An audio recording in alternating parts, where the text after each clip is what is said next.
56-year-old widowed nurse Margaret Sullivan was ridiculed by real estate agents and pleaded with by family members to avoid the completely worthless 47 acres of overgrown farmland in Spotsylvania County, Virginia, that came with $340,000 in environmental cleanup costs from abandoned industrial dumping, $280,000 in unpaid back taxes and penalties dating to 2019, and soil contamination that agricultural experts said would financially destroy a woman already buried under $680,000 in medical debt from her husband's cancer treatment. But she had no idea that investigating the mysterious stone foundations scattered across the property would reveal an intact Civil War-era tunnel system containing $7 million in untouched Union Treasury gold coins and Confederate currency that had been hidden since 1864, transforming a desperate healthcare worker facing foreclosure and bankruptcy into the recipient of a $127 million federal historical acquisition contract and exclusive consulting agreements with the Smithsonian Institution's American History Museum. Before we dive into this incredible journey, drop a comment telling us what you think you'd do if you found Civil War treasure. And if this story amazes you, make sure you hit that subscribe button, because tomorrow I've got something even more mind-blowing waiting for you. At 56 years old, Margaret Sullivan was staring at her fourth foreclosure notice in 8 months, surrounded by medical bills totaling $680,000 from her late husband, Thomas's 18-month battle with pancreatic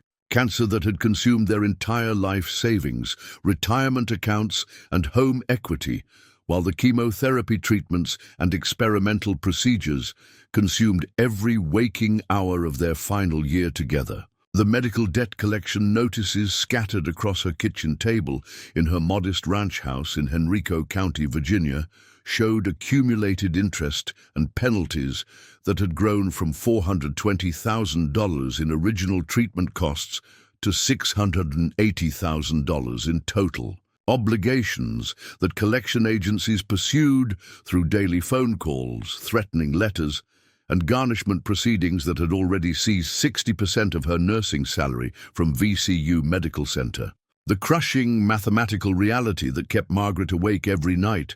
was that her combined income of $67,000 annually from working 50-hour weeks as a registered nurse in the cardiac intensive care unit, weekend shifts at Richmond Urgent care clinics that paid $45 per hour, and occasional private duty nursing assignments during her rare days off could no longer cover even her most basic survival expenses in Virginia's increasingly expensive housing market. The mortgage payments on their 3-bedroom ranch house had increased from $2,100 monthly to $3,400 after 2 desperate refinancing attempts to pay for Thomas's medical treatments, while property taxes had risen from $4,200 annually to $8,900 due to neighborhood gentrification that priced out long-time residents who couldn't afford the escalating costs of living in suburban Richmond. The morning of September 12, 2024, had begun like every other overwhelming day in Margaret's increasingly desperate existence, with the 5:30 a.m. alarm that allowed her to complete household tasks, medical billing phone calls, and insurance appeals. Before leaving for her 12-hour hospital shift at 6:45 a.m., the nursing schedule that controlled Margaret's every waking moment included mandatory overtime during staff shortages that often extended her workday to 14 hours,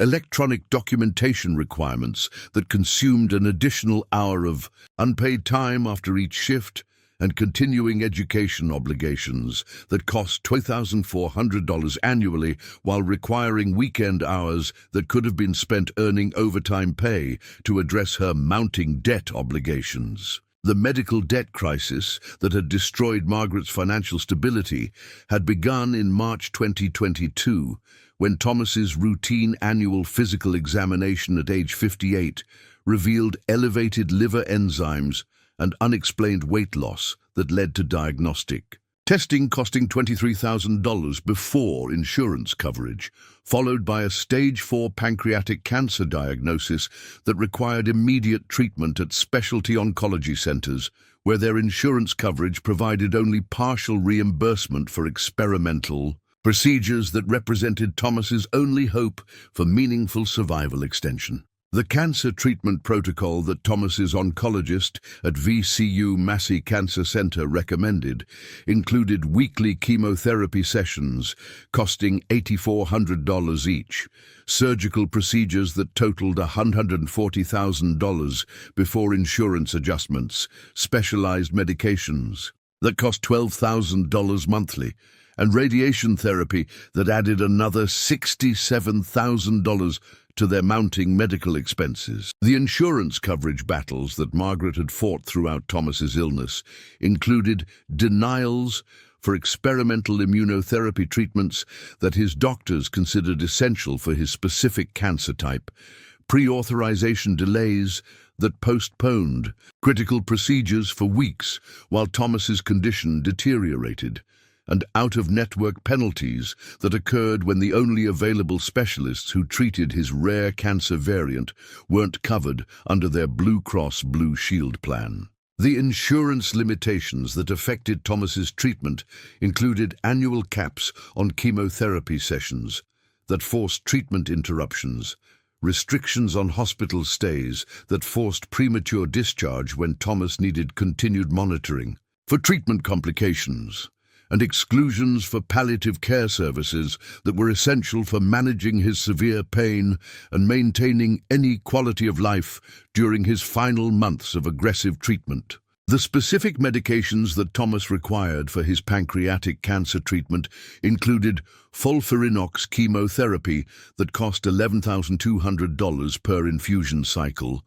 Abraxane that added $8,900 per treatment, targeted therapy drugs like erlotinib that cost $6,400 monthly, and pain management medications including fentanyl patches and oxycodone that insurance classified as excessive despite being prescribed by his oncology team for legitimate cancer pain management. The medication costs that accumulated during Thomas's treatment exceeded $340,000 for prescriptions alone, with insurance covering approximately 47% of expenses while leaving Margaret responsible for co-payments and deductibles that consumed their savings faster than Thomas's condition deteriorated. The home healthcare expenses that became necessary during Thomas's final 6 months included skilled nursing services that cost $480 per 8-hour shift when Margaret couldn't provide care due to her work obligations, medical equipment rentals, including hospital beds and oxygen concentrators that cost $890 monthly, and specialized nutritional supplements that Thomas's damaged digestive system required at $340 per week. The home healthcare coordination that Margaret managed while working full-time included scheduling multiple specialists, coordinating medication deliveries, and ensuring Thomas received proper care during the 60-hour work weeks that Margaret needed to maintain their health insurance coverage and generate income for ongoing treatment expenses. The bankruptcy consultation that Margaret had pursued through Richmond's Legal Aid Society revealed that medical debt related to deceased spouses' treatment created complex legal challenges that prevented simple discharge of obligations through personal bankruptcy proceedings, especially when the medical providers maintained that ongoing payments were required under personal guarantees that Margaret had signed during Thomas's treatment emergency periods when informed consent was obtained. Under extreme duress, the bankruptcy attorney, Sarah Martinez, had explained that their house, which contained $89,000 in remaining equity after medical refinancing, would need to be liquidated to satisfy creditor claims while leaving Margaret responsible for remaining debt balances that exceeded the property's current market value of $280,000. The foreclosure proceedings that had been initiated by Wells Fargo on August 15, 2024, demanded immediate payment of $47,000 in missed mortgage payments plus $8,200 in penalties and legal fees, or complete satisfaction of the $234,000 remaining. Mortgage balance within 30 days to prevent sheriff's sale of the property that had been Margaret and Thomas's home for 22 years. The foreclosure timeline that the bank had established through their attorney would result in Margaret's eviction by November 15, 2024, unless she could generate money that her nursing salary and available credit couldn't provide through any conventional means or emergency assistance programs that had waiting lists exceeding 6 months for qualification review. The employment complications that had developed during Thomas's illness included 17 missed shifts due to medical appointments and hospital emergencies during his treatment period, reduced overtime opportunities when Margaret needed to provide care during Thomas's chemotherapy recovery periods that lasted 3 to 5 days after each infusion, and documentation problems when grief and exhaustion affected Margaret's job performance during the months following Thomas's death. On December 18, 2023, the hospital administration at VCU Medical Center had been initially supportive during Thomas's treatment, providing Margaret with Family Medical Leave Act protection and allowing schedule modifications.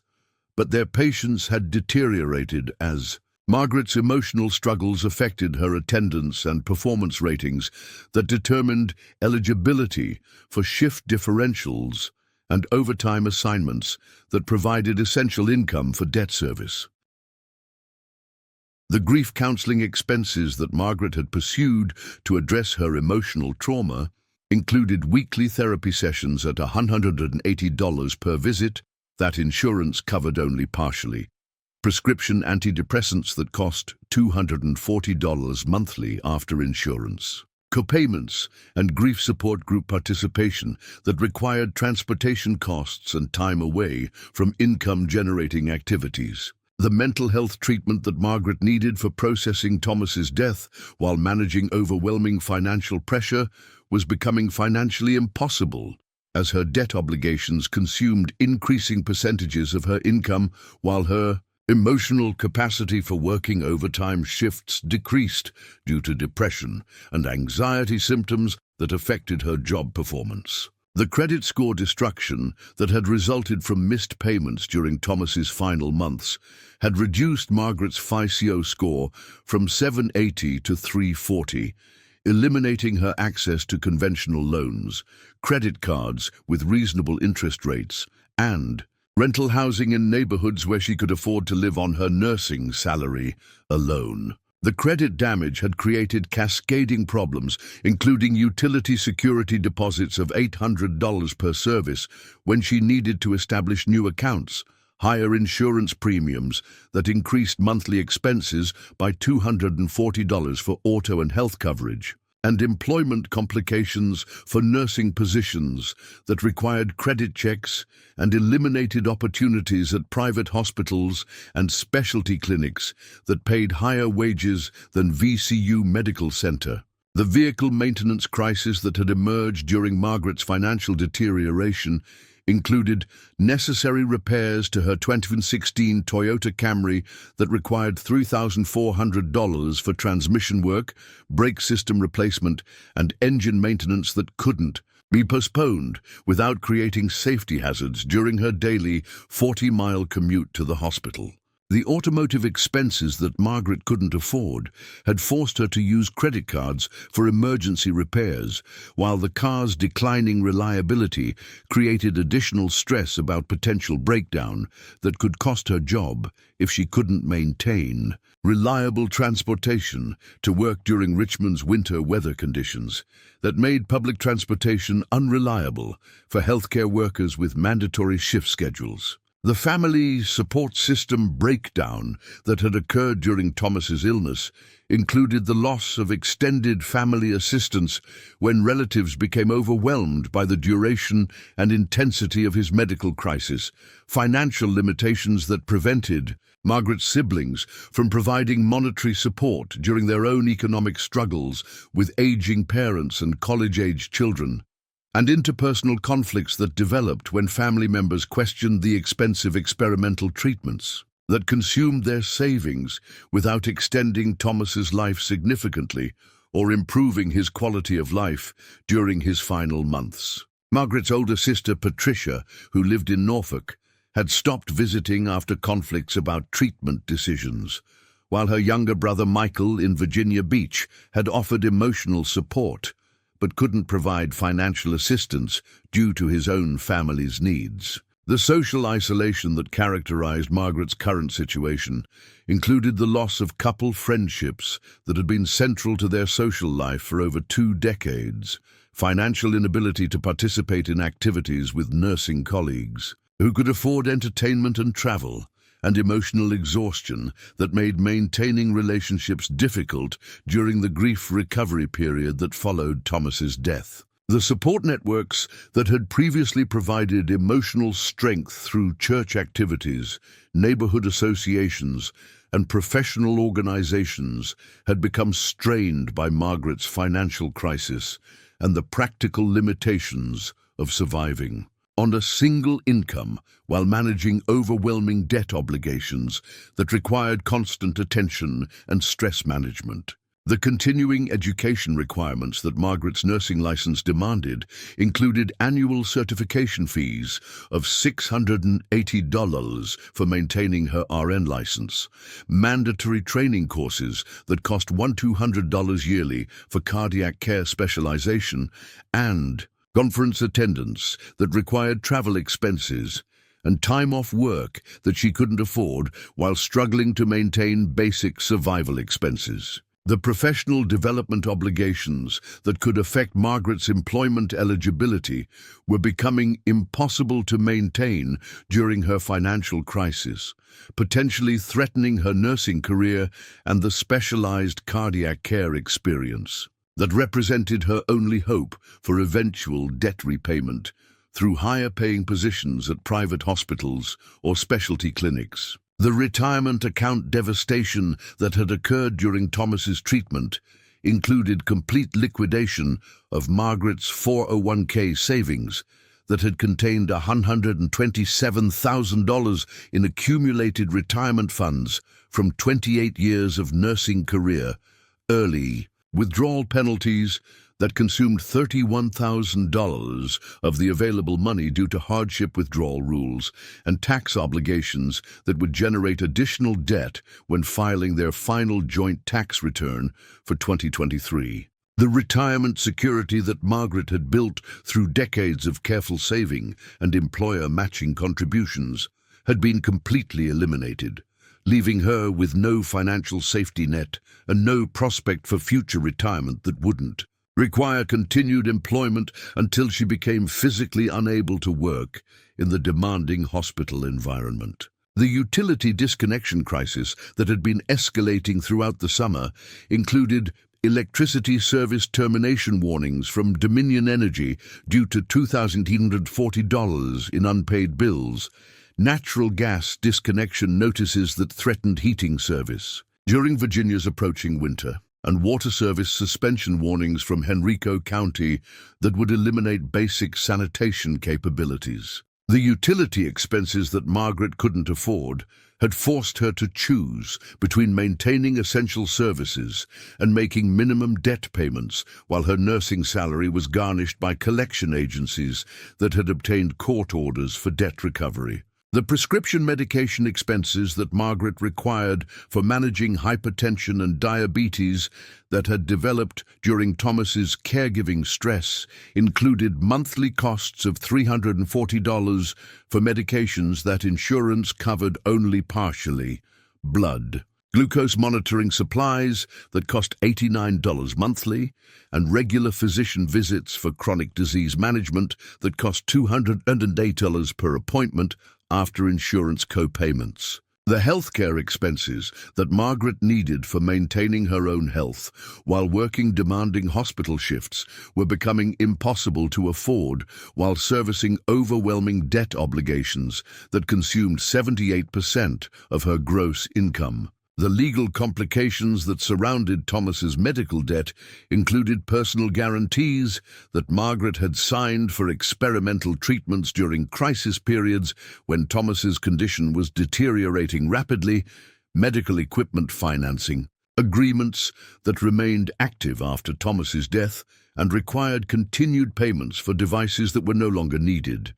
and collection agency lawsuits that demanded immediate payment of balances that exceeded Margaret's annual income while threatening garnishment of wages and bank accounts. The legal expenses that were accumulating through debt collection proceedings included attorney fees that collection agencies added to original balances, court costs that Margaret was liable for when unable to attend hearings due to work obligations, and garnishment orders that reduced her take-home pay by amounts that made survival mathematically impossible. The food insecurity that had developed during Margaret's financial crisis included reliance on hospital cafeteria meals during work shifts, elimination of grocery shopping except for basic necessities, and occasional use of food pantries that served healthcare workers facing financial emergencies. The nutritional challenges that accompanied Margaret's financial stress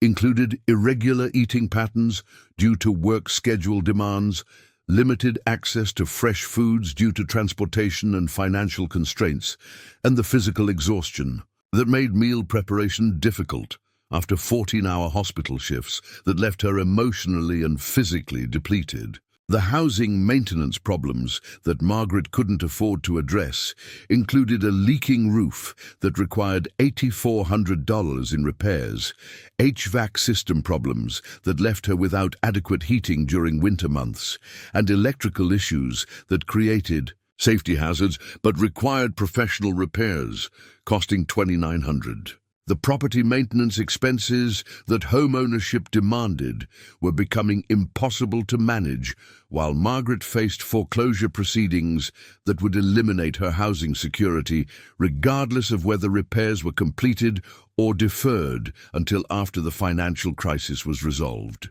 The Christmas holidays that had passed just 8 months after Thomas's death had been particularly devastating for Margaret's emotional and financial stability, as the anniversary of his death on December 18th coincided with increased expenses for heating bills, holiday obligations that she couldn't afford, and the emotional trauma of spending their first holiday season alone after 31 years of marriage. The seasonal depression that affected Margaret during Virginia's winter months was compounded by financial stress and grief that made her job performance suffer while her debt obligations continued accumulating interest and penalties that increased her total debt burden by approximately $2,400 monthly.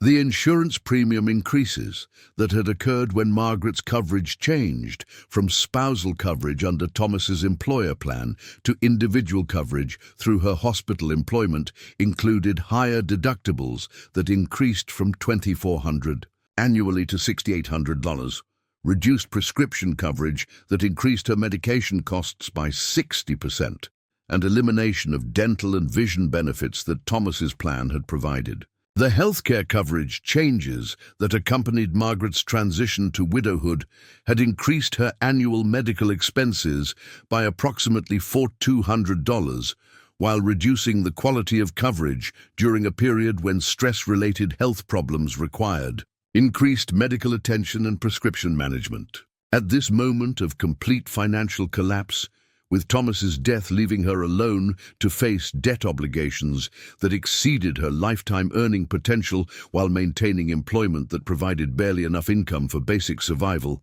Margaret faced an impossible choice between accepting bankruptcy that would eliminate her home and destroy her credit permanently, or finding some extraordinary source of income that her nursing career and conventional financial options couldn't provide. through any realistic timeline that would prevent foreclosure and financial destruction. The mathematical impossibility of Margaret's situation was that her monthly debt obligations totaled $4,390, while her take-home pay after garnishments averaged $2,340, creating a deficit of $2,050 monthly that was growing larger as interest and penalties accumulated on unpaid balances. The conventional financial advice that bankruptcy attorneys and credit counselors provided assumed that debt discharge would solve Margaret's problems.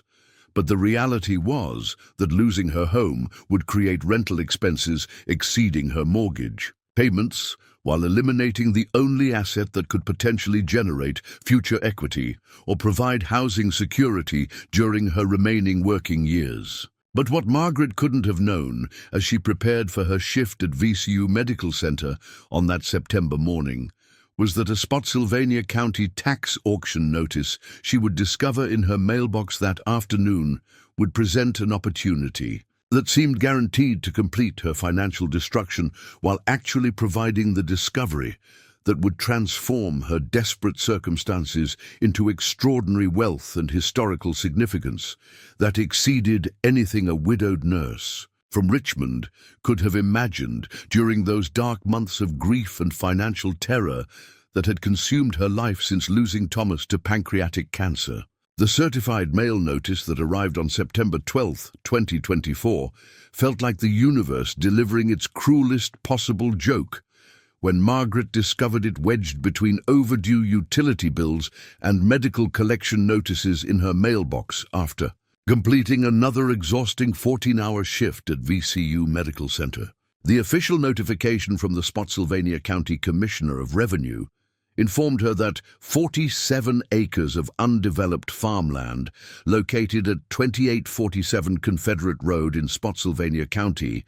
would be auctioned for unpaid taxes on October 15, 2024, with a minimum bid of $89,000 to cover accumulated tax debt, penalties, and administrative costs that had been compounding since 2019, when the previous owner had abandoned the property during a family bankruptcy proceeding. The property description that accompanied the auction notice painted a devastating picture of overgrown farmland that had been abandoned for 5 years, containing scattered stone foundations from Civil War-era buildings, environmental contamination from decades of illegal dumping that would require specialized cleanup, and soil composition problems that made agricultural use impossible without extensive remediation, costing hundreds of thousands of dollars. The 47-acre parcel was located in rural Spotsylvania County, approximately 12 miles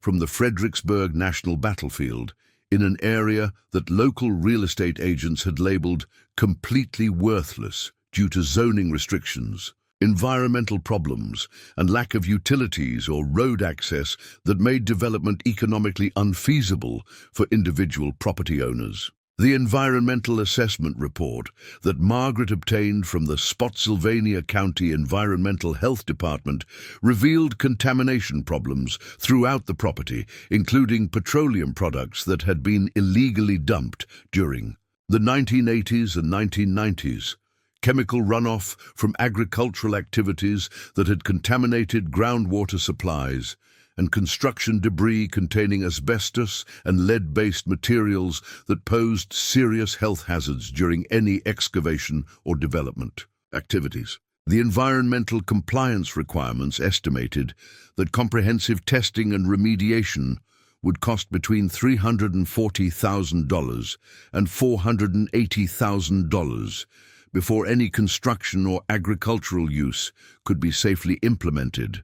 with additional expenses for ongoing monitoring and reporting to state environmental agencies. The legal complications that surrounded the property included 4 outstanding liens totaling $156,000 from contractors who had performed site preparation work in 2018, environmental testing services in 2019, legal fees from bankruptcy proceedings in 2020, and property maintenance expenses in 2021 that had never been paid due to the previous owner's financial collapse. The contractor Lyons had been accumulating interest and legal fees for over 6 years, creating additional claims against the property that would need resolution before clear title could be established and any development or resale could proceed through normal real estate channels. The utilities crisis that had been escalating throughout Margaret's financial deterioration reached critical mass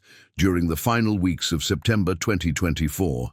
with Dominion Energy threatening to disconnect electrical service due to 2,140s in unpaid bills that had accumulated, while Margaret prioritized mortgage payments over utility expenses in a desperate attempt to prevent foreclosure. The disconnection notice that arrived on September 25th warned that electrical service would be terminated within 7 days unless full payment was received, creating an impossible situation where Margaret would need to choose between maintaining a power for basic household functions or preserving the remaining funds she had scraped together for foreclosure prevention. The electrical service that Margaret's daily survival required included continuous operation of medical equipment for managing her diabetes and hypertension, refrigeration for insulin storage, and prescription medications that required temperature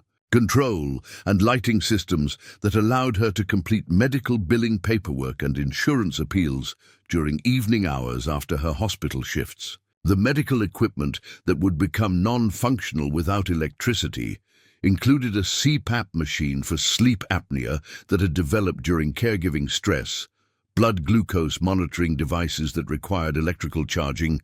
and nebulizer equipment for managing respiratory symptoms that had emerged during Thomas's treatment period when Margaret's health declined due to caregiver exhaustion. The natural gas service complications that accompanied the electrical crisis included a $1,780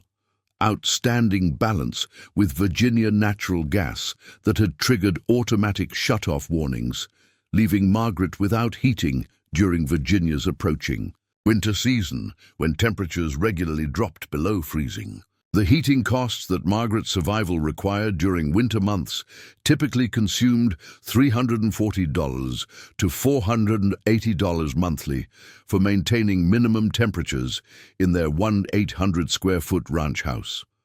But the service disconnection would force Margaret to choose between relocating to temporary housing she couldn't afford or attempting to heat the house with space heaters that would increase electrical consumption while creating fire hazards. The water service crisis that developed simultaneously included a $810 outstanding balance with Henrico County Utilities that had generated disconnection warnings affecting both water supply and sewage disposal systems, essential for basic sanitation and hygiene. The water service that Margaret required for daily survival included drinking water for maintaining hydration during demanding hospital shifts, sanitation facilities for personal hygiene that hospital employment demanded,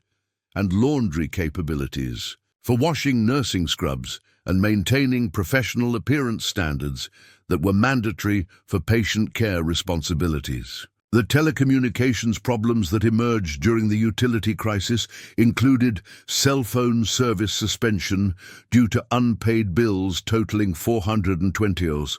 eliminating Margaret's ability to receive emergency calls from the hospital when scheduling changes occurred, coordinate with medical bill collection agencies that demanded immediate response to payment arrangements, and maintain communication with family members who provided emotional support during her grief recovery process. The communication isolation that resulted from losing phone service left Margaret completely cut off during a period when coordination with creditors, employers, and healthcare providers was essential for preventing complete financial collapse.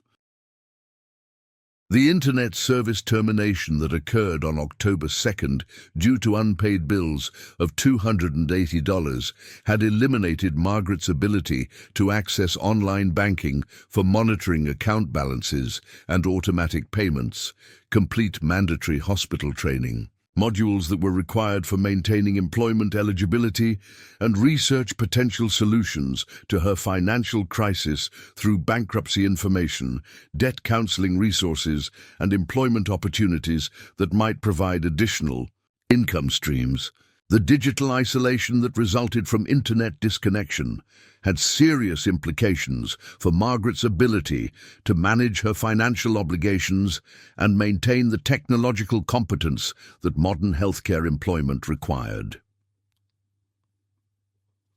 The automotive crisis that had been building throughout Margaret's financial deterioration reached catastrophic levels when her 2016 Toyota Camry failed Virginia's mandatory emissions inspection on September 28th due to catalytic converter problems, exhaust system violations, and engine management issues that would cost $6,800 to repair before the vehicle could be legally driven on Virginia roads. The inspection failure had occurred during a week when Margaret was scheduled for 5 mandatory shifts at VCU Medical Center, creating an immediate crisis where vehicle repairs were necessary for maintaining employment that provided her only source of income and health insurance coverage. The automotive repair costs that threatened Margaret's transportation security included catalytic converter replacement that required specialized parts costing $3,400,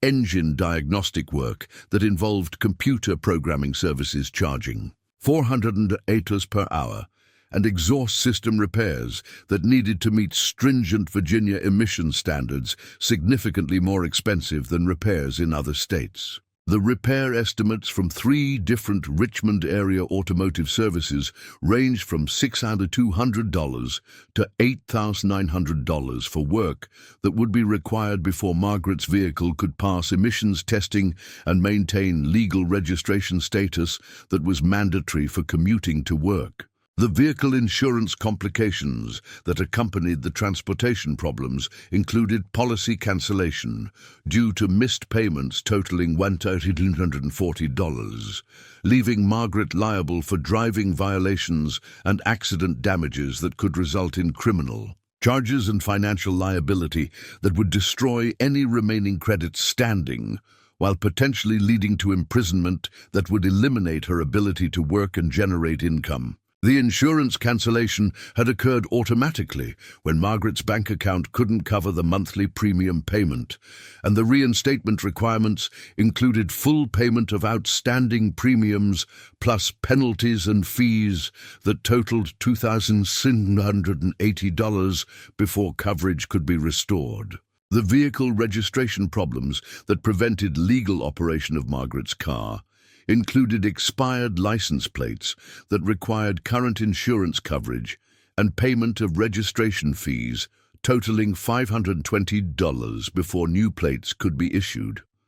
The registration renewal process that Virginia required included emissions testing that Margaret's vehicle couldn't pass due to mechanical problems, creating a circular problem where vehicle repairs were necessary before registration could be completed. But transportation was needed to access employment opportunities that would provide money for repairs while maintaining Margaret's work schedule at the hospital. The public transportation limitations in Richmond made vehicle ownership essential for maintaining Margaret's hospital employment, which required arrival at 7 a.m. for shift changes when public bus service was limited and unreliable during winter weather conditions. The medical appointment transportation that Margaret required for managing her own health conditions included monthly visits to primary care physicians, quarterly endocrinology appointments for diabetes management, and emergency medical visits that could occur at any time during treatment cycles when stress-related health complications required immediate professional evaluation and medication adjustments. The transportation alternatives that Margaret investigated for maintaining her hospital employment included rideshare services that charged $34 each direction for trips from Henrico County to downtown Richmond, carpool arrangements with nursing, colleagues that weren't available due to schedule conflicts and location differences, and bicycle commuting that was impossible during winter weather and wasn't safe for traveling 40 miles daily on Virginia highways. The transportation costs that would be required to maintain Margaret's work schedule without reliable vehicle access exceeded $1,400 monthly, while providing inferior scheduling flexibility compared to private transportation that allowed Margaret to manage overtime opportunities and emergency shift coverage that provided essential additional income. The job performance complications that had developed since Thomas's death included attention problems during medication administration procedures, emotional episodes during patient care situations that reminded Margaret of Thomas's hospitalization, experiences, and concentration difficulties that affected her ability to complete detailed documentation required for maintaining patient safety standards and hospital compliance requirements. The nursing supervisor at VCU Medical Center had documented 3 incidents during September 2024, where Margaret's performance had fallen below acceptable standards, triggering formal review procedures that could result in employment termination if improvements weren't demonstrated within 30 days. The mandatory overtime requirements that Margaret's cardiac intensive care unit demanded included weekend shifts during staff shortages, holiday coverage that consumed time Margaret needed for managing her financial crisis, and emergency shift extensions that occurred when patient acuity levels required additional nursing coverage beyond normal staffing patterns. The overtime obligations that generated essential income for Margaret's survival created conflicts with medical appointments, legal consultations, and financial planning activities that were necessary for addressing her debt crisis and preventing foreclosure of her home. The workplace relationship problems that had emerged during Margaret's grief recovery included conflicts with nursing colleagues who became frustrated with Margaret's emotional struggles and performance inconsistencies, tension with physicians who expected reliable nursing support during critical patient care situations, and communication problems with hospital administration regarding Margaret's schedule accommodations and performance improvement requirements. The professional relationships that had previously provided career advancement opportunities had become strained by Margaret's personal crisis and the practical limitations of managing grief while maintaining demanding patient care responsibilities. The continuing education compliance issues that threatened Margaret's nursing license included missed deadlines for completing mandatory training modules, unpaid fees for certification renewals that were required for maintaining her cardiac care, specialization, and conference attendance requirements that Margaret couldn't afford due to registration costs and time away from income-generating work activities. The professional development obligations that could affect Margaret's employment eligibility were becoming impossible to fulfill during her financial crisis, potentially threatening her nursing career and the specialized experience that represented. Her only hope for securing higher-paying positions at private hospitals or specialty clinics. The health insurance complications that would occur if Margaret lost her hospital employment included COBRA continuation costs of $2,200 monthly for maintaining coverage equivalent to her employee benefits, waiting periods for new coverage that could leave her without prescription medication access, and pre-existing condition limitations that might affect coverage for stress-related health problems that had developed during Thomas's caregiving period. The health care coverage that Margaret's employment provided was essential for managing her diabetes and hypertension, while providing access to mental health services that were necessary for grief recovery and stress management during her financial crisis. The bank account problems that had developed when Margaret's checking account was overdrawn for 12 consecutive months included automatic closure by SunTrust Bank due to excessive overdraft fees and negative account balances that totaled $40,200 in accumulated penalties. The bank account closure had eliminated Margaret's ability to receive direct deposit payments from VCU Medical Center, cash payroll checks without expensive check cashing fees that consumed 8% of her gross income, and maintain automatic payments for essential services including insurance and utilities that required electronic banking for discounted rates and payment processing. The check cashing services that Margaret was forced to use charged fees ranging from $18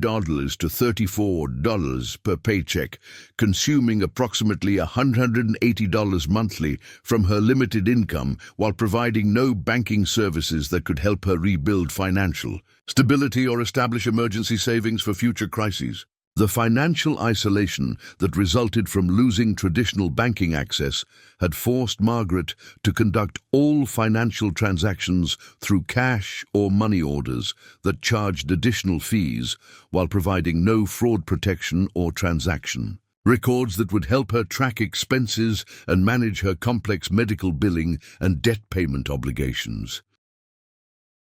The payday loan cycle that Margaret had entered to manage cash flow during medical emergencies included high-interest loans from 3 different providers that charged effective annual interest rates exceeding 420% while requiring repayment from future paychecks that were already committed to survival expenses and minimum debt payments. The payday loans that had provided temporary relief during Thomas's final hospitalization period had created a debt spiral where loan payments consumed 47% of Margaret's gross income while providing decreasing amounts of available cash for actual emergencies and basic survival needs. The payday loan obligations that had accumulated during the medical crisis included $3,200 borrowed from Advance Financial at 398% annual interest, $2,400 from Check into Cash at 434% annual interest,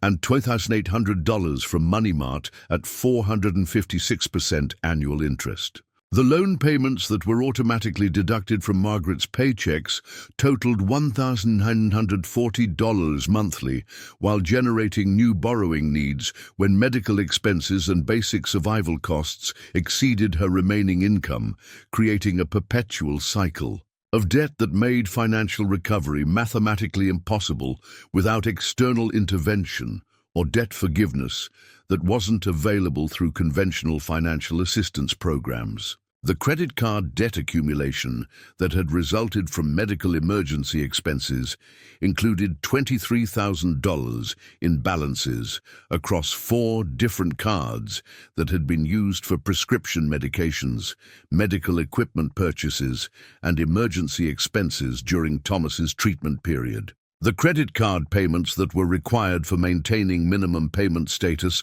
consumed $890 monthly, while interest charges exceeded the minimum payments, causing total balances to increase despite Margaret's consistent payment attempts and creating additional financial pressure that competed with mortgage payments and basic survival expenses. The debt collection harassment that Margaret experienced included daily phone calls from multiple agencies demanding immediate payment of medical bills, threatening letters that warned of legal action and wage garnishment, and courthouse summons for collection lawsuits that required Margaret to take unpaid time off work for legal proceedings. The debt collection activities that consumed Margaret's time and emotional energy included disputes over insurance coverage decisions,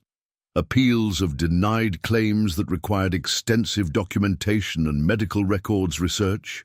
and negotiations with collection agencies that demanded payment arrangements exceeding Margaret's ability to pay while maintaining basic survival expenses. The foreclosure proceedings that had accelerated during October 2024 included mandatory court appearances that required Margaret to take unpaid time off work, legal document preparation that consumed weekend hours she needed for rest and financial planning, and attorney consultation expenses that further strained her limited financial resources. The foreclosure timeline that Wells Fargo had established required Margaret to respond to legal motions within specific deadlines while maintaining full-time employment responsibilities that made legal compliance difficult and expensive to achieve. The medical debt collection lawsuits that had been filed against Margaret included claims totaling $340,000 from 3 different healthcare providers demanding immediate payment of balances that remained after insurance coverage and representing medical services that had been essential for Thomas's cancer treatment. The collection lawsuits required legal responses that Margaret couldn't afford to prepare professionally, forcing her to represent herself in complex legal proceedings while working full-time and managing overwhelming financial obligations that required constant attention and stress management. The wage garnishment orders that had been obtained by medical creditors included automatic deduction of 25% of Margaret's gross wages, reducing her take-home pay from $4,200 monthly to $3,150, while her essential expenses exceeded $4,800 monthly for mortgage, utilities, transportation, and basic survival needs. The garnishment proceedings had been initiated without adequate notice due to Margaret's work schedule preventing attendance at court hearings, and the legal process for challenging garnishment orders required attorney representation that Margaret couldn't afford while managing existing legal obligations. The bankruptcy consultation that Margaret had pursued through Richmond Legal Aid revealed that Chapter 7 bankruptcy proceedings would require liquidation of her home equity to satisfy creditor claims, while Chapter 13 reorganization would establish payment plans that exceeded her income capacity even after eliminating dischargeable debts. The bankruptcy attorney had explained that medical debt from deceased spouses' treatment created unique complications that prevented simple debt discharge, while Margaret's income was too high for Chapter 7 qualification, but insufficient for Chapter 13 payment plan requirements. The prescription medication access problems that developed when Margaret's insurance coverage was threatened included rationing of diabetes medications to extend supply during coverage gaps, elimination of non-essential prescriptions that supported stress management and sleep quality, and delay of routine medical appointments that were necessary for monitoring chronic conditions that had developed during caregiving stress. The medication costs that Margaret faced without insurance coverage included $680 monthly for diabetes management, $340 for blood pressure medications, and $290 for antidepressants that were essential for maintaining emotional stability during grief recovery. The mental health treatment interruption that occurred when Margaret couldn't afford continued therapy sessions included suspension of grief counseling that had been essential for processing Thomas's death and developing coping strategies for financial stress management. The mental health deterioration that resulted from eliminated therapy access included increased anxiety symptoms that affected job performance, depression episodes that made basic daily activities difficult to complete, and sleep disturbances that reduced Margaret's ability to function effectively during demanding hospital shifts. The preventive healthcare elimination that Margaret implemented to reduce expenses included cancellation of annual physical examinations, postponement of mammography screening that was overdue by 8 months, and elimination of dental care that was necessary for addressing problems that had developed during stress eating and poor nutrition during Thomas's caregiving period. The deferred medical care that Margaret couldn't afford represented health risks that could create future emergency expenses, while current financial obligations made preventive care impossible to maintain. The occupational health problems that developed due to Margaret's financial stress included repetitive stress injuries from working excessive overtime hours, back problems from lifting patients without adequate rest between shifts, and immune system compromise that increased susceptibility to infections transmitted by patients in the hospital environment. The workplace health problems that affected Margaret's ability to maintain employment performance created additional medical expenses that she couldn't afford while threatening her ability to continue working in the physically demanding hospital environment. The family relationship deterioration that had accelerated since Thomas's death included conflicts with Margaret's sister Patricia over financial decisions and grief management approaches, tension with her brother Michael about borrowing money for emergency expenses, and decreased contact with extended family members who couldn't provide practical assistance during Margaret's crisis. The family support that had previously provided emotional stability and practical help during difficult periods had become strained by the duration and severity of Margaret's financial problems and the practical limitations of relatives who faced their own economic challenges. The social isolation that characterized Margaret's current situation included withdrawal from church activities that had been central to her social life, inability to participate in nursing professional organizations that required membership, fees and time commitments, and elimination of recreational activities that provided stress relief and social connection with friends and colleagues. The social connections that had provided emotional support and practical assistance during previous life challenges had become impossible to maintain during Margaret's financial crisis and the demanding work schedule that consumed all available time and energy. The neighborhood relationship problems that developed due to property maintenance limitations included complaints from homeowners association about lawn care and exterior maintenance that Margaret couldn't afford to address, tension with neighbors who were concerned about property values being affected by Margaret's financial problems, and social awkwardness that resulted from Margaret's inability to participate in community activities that required financial contributions or time commitments. The professional network deterioration that affected Margaret's career advancement opportunities included reduced participation in nursing conferences and continuing education events, elimination of professional organization memberships that provided career development resources, and decreased networking activities that were essential for accessing higher-paying positions at private hospitals and specialty clinics. The professional relationships that could have provided career advancement and income improvement opportunities were becoming impossible to maintain during Margaret's financial crisis and the practical demands of survival during overwhelming debt obligations. At this moment of cascading system failures, with every aspect of Margaret's life collapsing simultaneously while her debt obligations continued growing faster than her ability to generate income, the tax auction notice for 47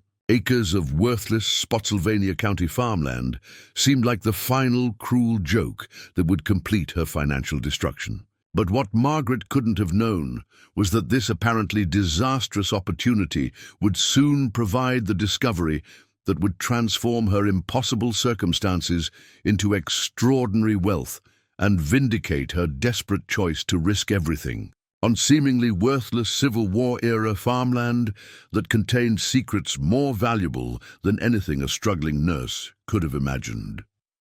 The decision that Margaret made on October 3, 2024, to investigate the Spotsylvania County tax auction property despite her overwhelming financial crisis was driven by the mathematical impossibility of her current trajectory providing any hope for survival, let alone the stability needed to address her mounting debt obligations and prevent foreclosure of her home. The 47 acres of abandoned farmland that local real estate professionals had dismissed as completely worthless represented the only opportunity Margaret had encountered that might provide some form of financial relief, even though every rational analysis suggested that pursuing the property would accelerate rather than prevent her financial destruction.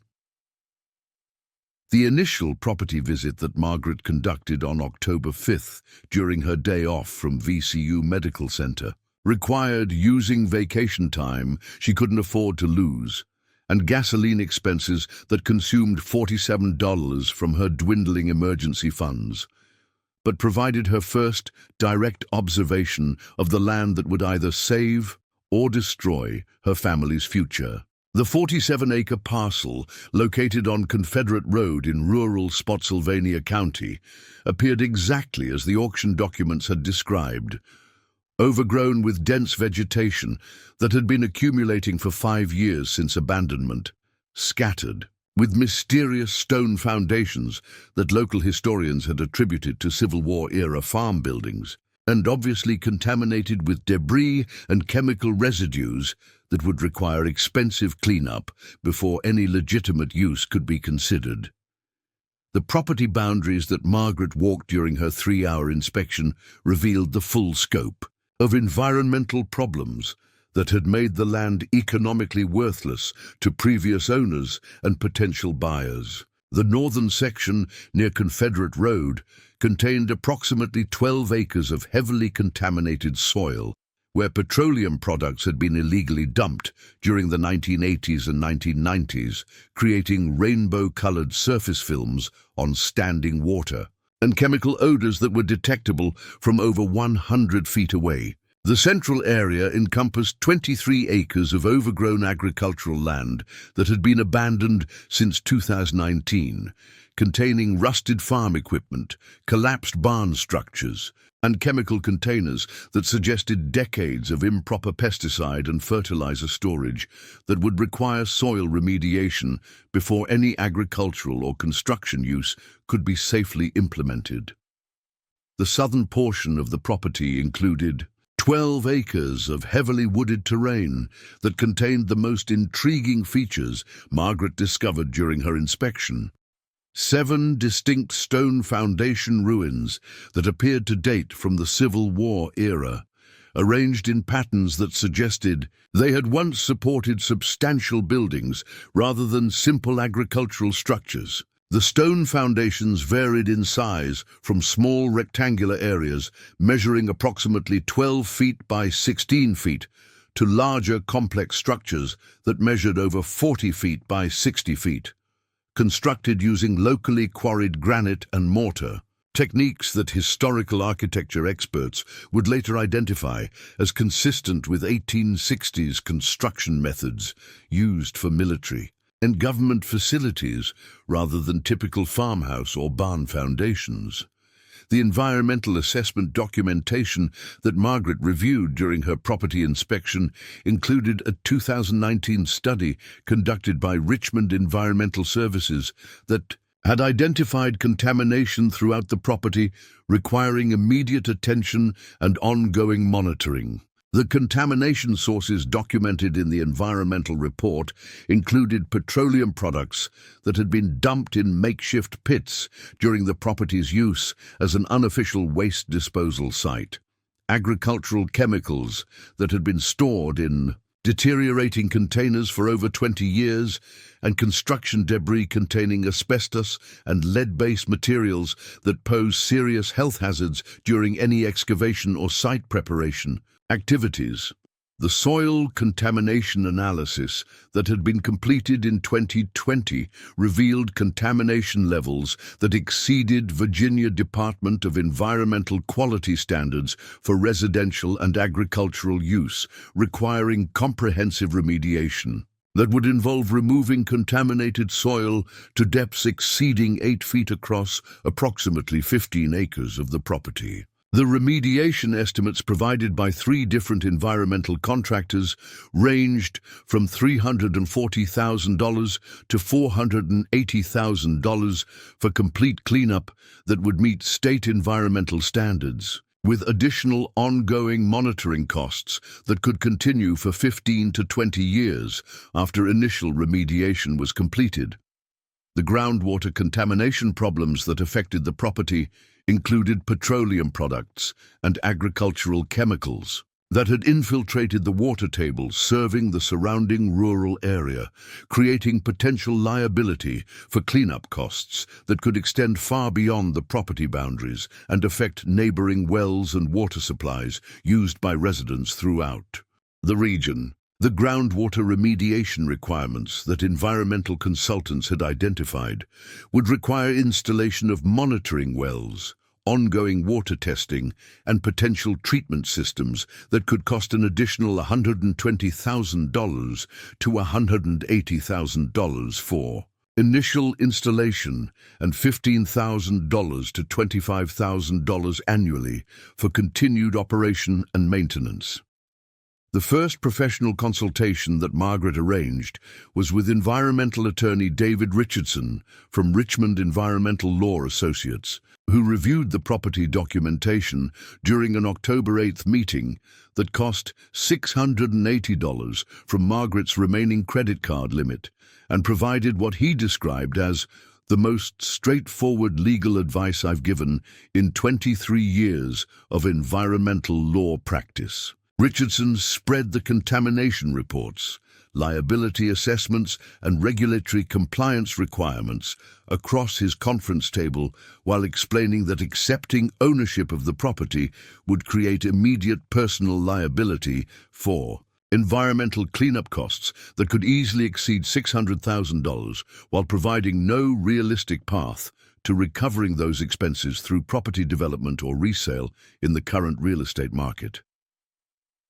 The legal analysis that Richardson provided included detailed explanations of Virginia environmental liability laws, which made property owners responsible for all contamination cleanup, regardless of whether they had caused the pollution or had knowledge of environmental problems at the time of purchase. The environmental liability implications that Richardson explained included potential responsibility for groundwater contamination that extended beyond property boundaries, cleanup obligations that could be enforced through state regulatory action, regardless of the owner's financial capacity, and personal liability for environmental damage that couldn't be discharged through bankruptcy proceedings and would follow Margaret for the remainder of her life.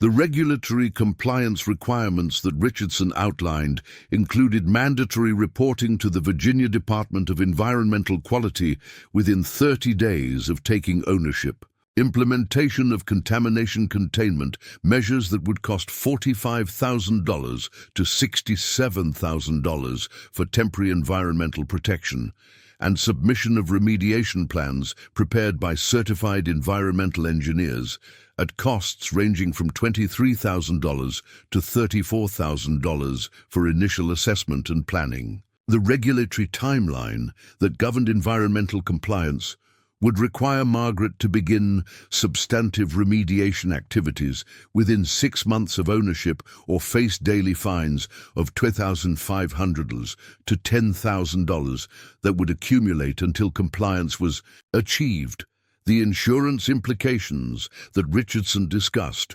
revealed that conventional property insurance would be unavailable for environmentally contaminated land, while specialized environmental liability insurance would cost $34,000 to $56,000 annually and provide only limited protection against cleanup costs and third-party liability claims. The insurance limitations that affected contaminated properties included exclusions for pre-existing contamination, caps on coverage that were typically less than actual cleanup costs, and deductibles that could exceed $100,000 before insurance benefits would provide any financial assistance.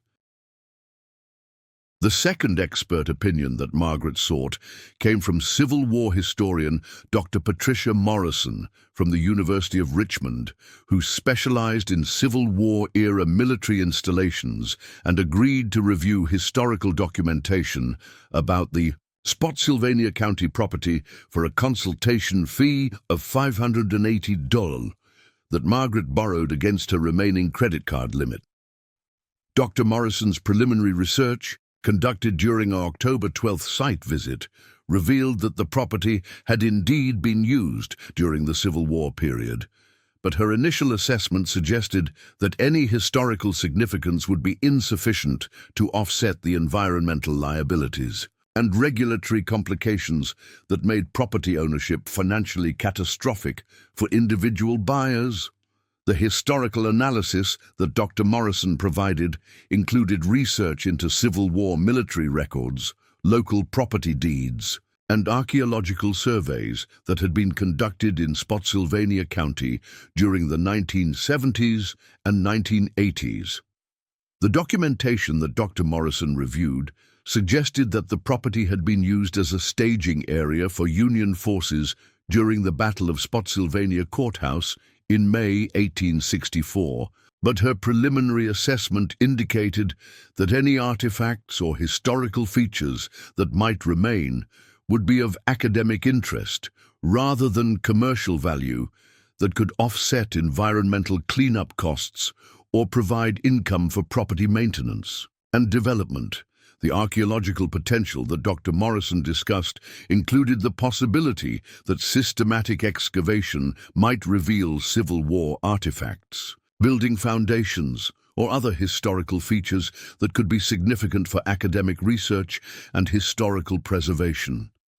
But she emphasized that archaeological investigation would require permits, professional supervision, and expensive procedures that would add to, rather than reduce, the property's financial obligations. The historical preservation requirements that would govern any archaeological work included compliance with state and federal historic preservation laws that could restrict property use and development while providing no financial compensation for preservation obligations. The third professional consultation that Margaret arranged was with rural property appraiser James Mitchell from Fredericksburg Land Valuation Services, who specialized in agricultural and rural properties throughout the Virginia Piedmont region and had extensive experience evaluating properties with environmental complications and development limitations. Mitchell's comprehensive appraisal, which required a full day of site inspection and cost $1,240 that Margaret financed through a payday loan advance, revealed property values that made any investment in the land economically irrational for individual owners seeking financial returns. The appraisal analysis that Mitchell provided estimated the property's current market value at negative $67,000 to negative $89,000. Taking into account environmental cleanup obligations, regulatory compliance costs, and development limitations that made the land unsuitable for residential, commercial, or agricultural use without substantial investment that would exceed any potential returns. The comparable sales analysis that Mitchell conducted revealed that similar contaminated rural properties in Virginia had remained unsold for years, when listed at prices that covered only environmental cleanup costs, while properties that had been purchased by investors had generally resulted in total financial losses when cleanup costs exceeded initial estimates and regulatory compliance proved more expensive than projected. The development potential analysis that Mitchell completed revealed that the property's zoning restrictions, environmental limitations, and infrastructure requirements would make residential or commercial development economically impossible for individual investors without access to substantial capital and development expertise. The agricultural use assessment that Mitchell conducted showed that soil remediation costs would exceed the property's potential agricultural value by approximately $280,000 to $340,000, while ongoing monitoring and compliance costs would consume any agricultural income that might be generated after successful environmental cleanup. The fourth expert consultation that Margaret pursued was with construction specialist Robert Hayes from Spotsylvania Construction Management, who had 28 years of experience with environmental remediation projects and rural property development throughout central Virginia. Hayes's site evaluation, which required Margaret to use her final vacation day and cost $890 for comprehensive assessment services, revealed construction challenges that would make any development project financially catastrophic for inexperienced property owners attempting to manage complex environmental and regulatory requirements. The construction cost analysis that Hayes provided estimated that basic environmental remediation would require specialized equipment and certified environmental contractors whose services cost 40 to 60% more than conventional construction work due to safety requirements and regulatory compliance obligations. The construction timeline that Hayes projected would require 12 to 18 months for environmental cleanup alone, followed by an additional 18 to 24 months for any substantial development, assuming no delays for regulatory approvals, weather-related interruptions, or discovery of additional contamination problems that were common in properties with decades of environmental neglect. The infrastructure challenges that Hayes identified included the absence of electrical service to the property, which would require installation of power lines over distances exceeding 2 miles from the nearest connection point at costs ranging from $67,000 to $89,000, depending on terrain and easement requirements. The water and sewer access limitations that affected the property would require installation of private well and septic systems at costs exceeding $34,000, while county regulations required environmental testing and permitting procedures that could delay construction by 6 to 12 months, while generating additional professional fees and compliance costs. The regulatory permit analysis that Hayes provided revealed that any construction or development activities would require approval from multiple agencies, including the Virginia Department of Environmental Quality, Spotsylvania County Planning Commission, and potentially federal agencies if archaeological or historical features were discovered during site preparation. The permit application process that Hayes described typically required 6 to 12 months for routine approvals, with environmental remediation projects often experiencing longer delays due to additional review requirements and public comment, periods that could extend approval timelines unpredictably. The financing consultation that Margaret conducted with 3 different banks and credit unions revealed that conventional loans for contaminated properties were completely unavailable through traditional lending institutions, while specialized environmental restoration financing required credit qualifications and down payment amounts that were impossible for someone in Margaret's financial situation to meet. The financing representatives who reviewed Margaret's credit history and income documentation explained that environmental liability associated with contaminated properties made such investments unsuitable for conventional mortgage lending, while the specialized lenders who provided environmental project financing required perfect credit ratings and down payments exceeding 50% of total project costs. The alternative financing options that Margaret investigated included hard money, lenders who charged interest rates exceeding 25% annually for environmental remediation projects, private investors who required equity partnerships that would eliminate Margaret's ownership control while providing no guarantees of project completion or financial returns, and government grant programs that required extensive application processes, taking 18 to 36 months for approval while providing only partial funding for projects that met strict eligibility criteria that excluded individual property owners seeking financial returns. The loan qualification analysis that Financial institutions provided revealed that Margaret's current debt-to-income ratio of 340% eliminated her eligibility for any conventional lending programs, while her credit score of 340 disqualified her from specialized financing programs that required minimum scores of 680 for environmental project lending. The income requirements for environmental restoration loans typically required annual earnings exceeding $120,000 with verified employment stability,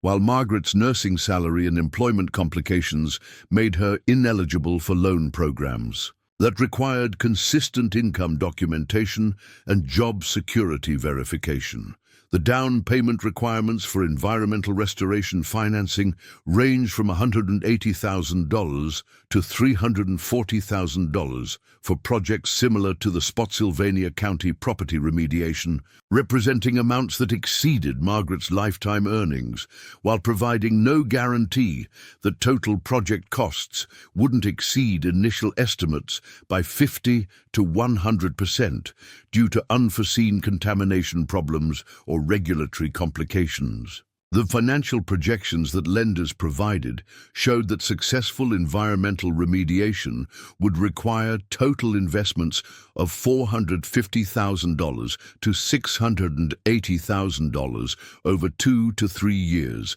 with no realistic prospect for recovering those costs through property appreciation or income generation in the rural Virginia real estate market. The family meeting that Margaret arranged with her sister Patricia and brother Michael on October 15th at Patricia's home in Norfolk revealed unanimous and emotional opposition to any involvement with the Spotsylvania County property with family. Members expressing shock that Margaret would consider additional financial obligations while facing foreclosure and bankruptcy from her existing medical debt crisis. The 3-hour family discussion that occurred around Patricia's kitchen table included detailed analysis of Margaret's financial situation, emotional appeals about her responsibility to prioritize stability over speculation, and practical calculations, showing that property purchase would guarantee financial destruction while providing no realistic hope for recovery. Patricia's analysis of the property investment included calculations showing that the minimum costs for environmental compliance would exceed $640,000 while providing no guarantee that the property would have any market value after remediation was completed, even assuming that all contamination problems could be successfully addressed within projected budgets and timelines. Patricia, who worked as a senior loan officer at Norfolk Community Bank, emphasized that contaminated rural properties had no established resale market and that even successful remediation projects in similar Virginia locations had failed to recover their investment costs due to limited buyer interest and ongoing environmental monitoring obligations. Michael's engineering background led him to focus on the technical and regulatory challenges that made the property remediation economically impossible for individual owners without substantial experience in environmental project management and access to specialized contractors and regulatory consultants. Michael's analysis of the environmental requirements emphasized that contamination cleanup would involve ongoing complications that could generate cost overruns and delays that would make any initial budget meaningless, while creating open-ended financial commitments that could continue for years beyond initial completion estimates. The emotional appeals that both siblings made focused on Margaret's responsibility to Daniel's memory and her own survival during the grief recovery period, emphasizing that she needed stability and security rather than additional stress and financial risk during a time when her emotional and physical health were already compromised by caregiving exhaustion and debt-related anxiety. Patricia reminded Margaret that widowed nurses with overwhelming medical debt cannot afford to gamble with environmental disasters that will destroy any chance of financial recovery and leave you homeless while facing unlimited liability for contamination cleanup. The practical alternatives that Patricia and Michael suggested included immediate bankruptcy filing to discharge medical debt while preserving her home through homestead exemptions, aggressive debt negotiation with medical creditors who might accept reduced payments to avoid bankruptcy proceedings, and consideration of relocating to areas with lower living costs where Margaret's nursing salary would provide better debt service capacity. The family consensus that emerged from the meeting was that Margaret should focus on conventional debt resolution strategies rather than pursuing speculative property investments that would worsen rather than improve her financial circumstances. The historical family financial patterns that Patricia reminded Margaret about included their parents' conservative approach to money management that had provided security during economic difficulties,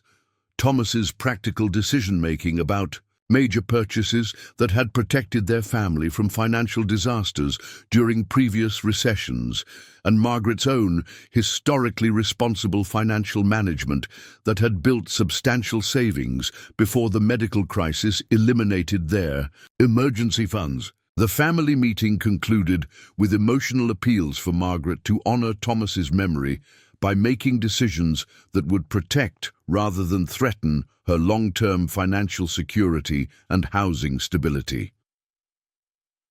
The Spotsylvania County tax auction that was scheduled for October 15, 2024, would be conducted at the county courthouse in Spotsylvania, Virginia, using procedures that heavily favored experienced real estate investors and commercial buyers over individual participants who lacked experience with competitive bidding dynamics and property evaluation expertise. The auction format that the county used required immediate payment of winning bids through certified funds, gave bidders only brief inspection periods before the auction began, and provided no warranties or guarantees about property conditions, environmental compliance, or regulatory requirements that could affect future ownership costs and obligations. The auction participation requirements that Margaret discovered during her research included registration fees of $500,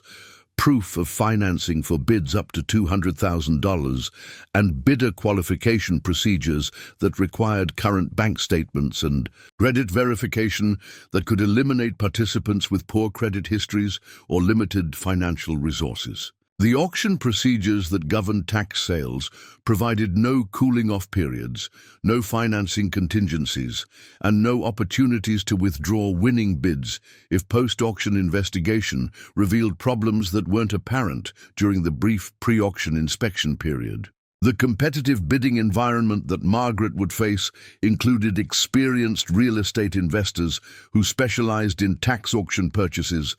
commercial developers who sought properties for large-scale projects, and professional land speculators who had extensive knowledge of environmental regulations and development potential that individual bidders typically lacked. The auction participants who regularly attended Spotsylvania County tax sales included partnerships and investment groups with substantial capital reserves and legal resources that allowed them to manage complex environmental and regulatory challenges that would overwhelm individual property owners. The local real estate professional opinions that Margaret gathered during her property research revealed universal skepticism about the investment potential of the Confederate road property, with agents and appraisers describing the 47-acre parcel as one of the most problematic properties in Spotsylvania County due to environmental contamination, regulatory complications,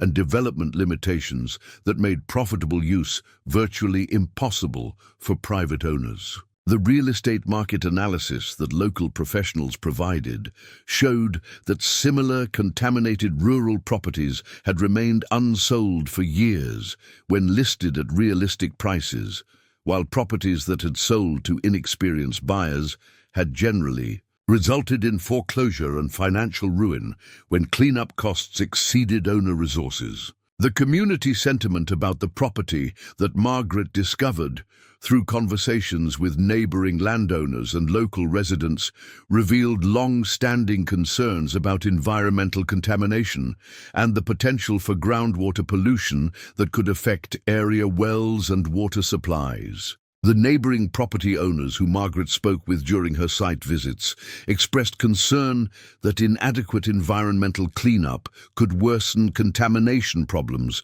while creating liability issues that might affect property values and water quality throughout the surrounding agricultural area. The Virginia Department of Environmental Quality requirements that would govern any cleanup activities included mandatory soil testing at depths exceeding 12 feet across the entire property, installation of groundwater monitoring wells that would require ongoing maintenance and testing, and submission of remediation plans prepared by certified environmental engineers whose services cost $180 to $280 per hour for complex contamination assessments. The regulatory approval process that would be required before any substantive cleanup work could begin typically required 4 to 8 months for initial plan review, with additional delays common when contamination levels exceeded initial estimates, or when public comment periods resulted in challenges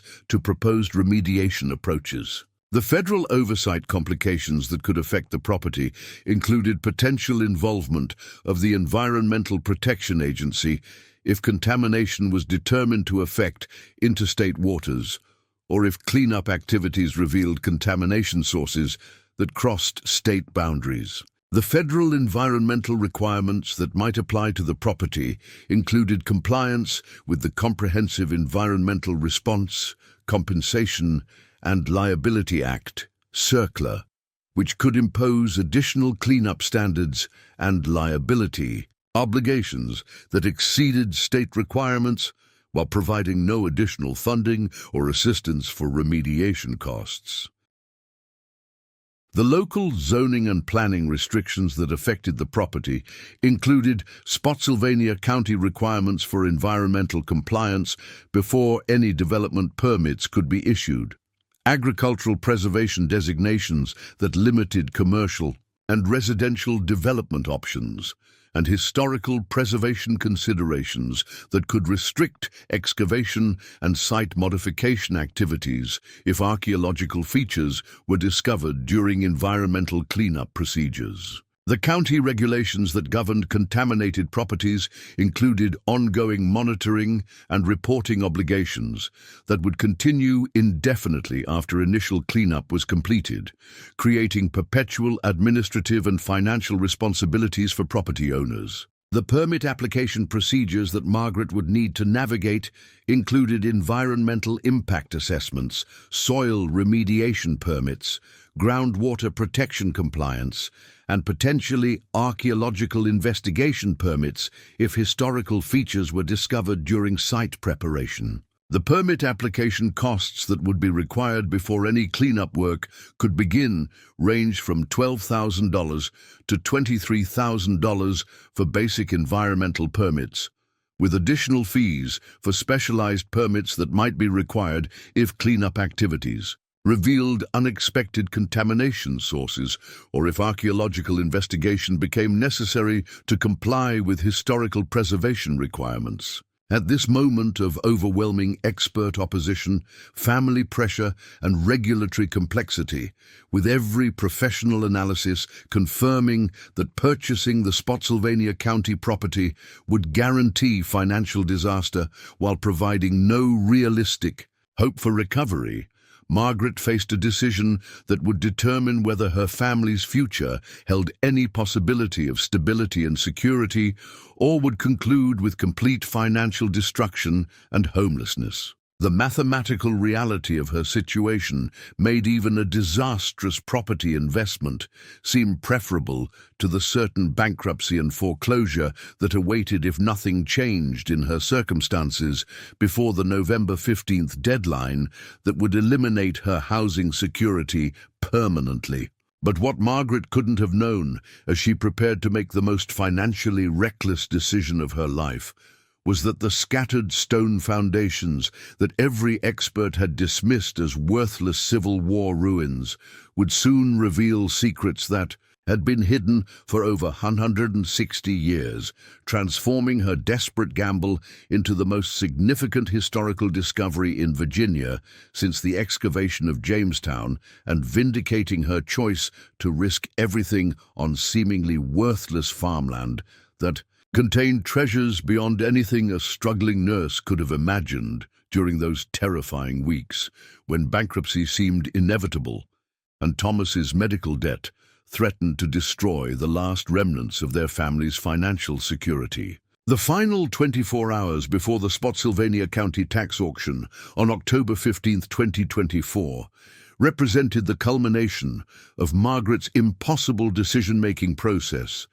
with every rational analysis confirming that participating in the auction would guarantee financial destruction, while her current trajectory provided no hope for avoiding bankruptcy and foreclosure within the next 30 days. The Wells Fargo foreclosure notice that had arrived on October 12th demanded immediate payment of $52,400 in missed payments plus accumulated penalties, or complete satisfaction of the remaining mortgage balance by November 15th to prevent sheriff's sale of the property that had been Margaret and Thomas's home for over 2 decades. The mathematical impossibility of Margaret's situation had become undeniable during the first week of October, when her calculations revealed that her monthly debt obligations exceeded her take-home income by $2,140, while interest and penalties accumulated on unpaid balances at rates that made the deficit grow larger each month,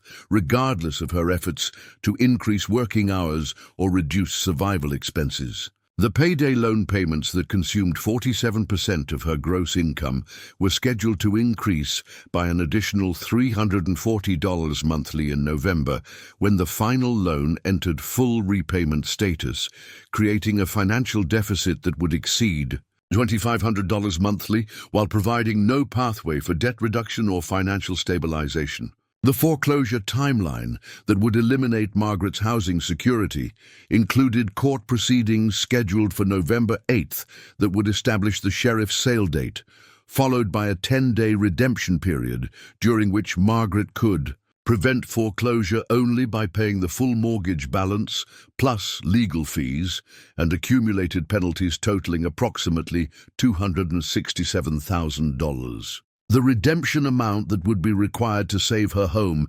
exceeded Margaret's gross annual income by over $200,000, making foreclosure mathematically inevitable unless some extraordinary source of income materialized before the November deadline. The bankruptcy alternative that Margaret had explored through Richmond Legal Aid would require liquidation of her home equity to satisfy creditor claims while leaving her responsible for debt balances that exceeded the property's current market value, effectively making bankruptcy a path to guaranteed homelessness rather than financial relief. The bankruptcy attorney had explained that Margaret's income was simultaneously too high for Chapter 7 qualification and too low for Chapter 13 payment plan requirements, creating a legal situation where bankruptcy would provide debt discharge only after complete asset liquidation, while leaving her without housing security or the income necessary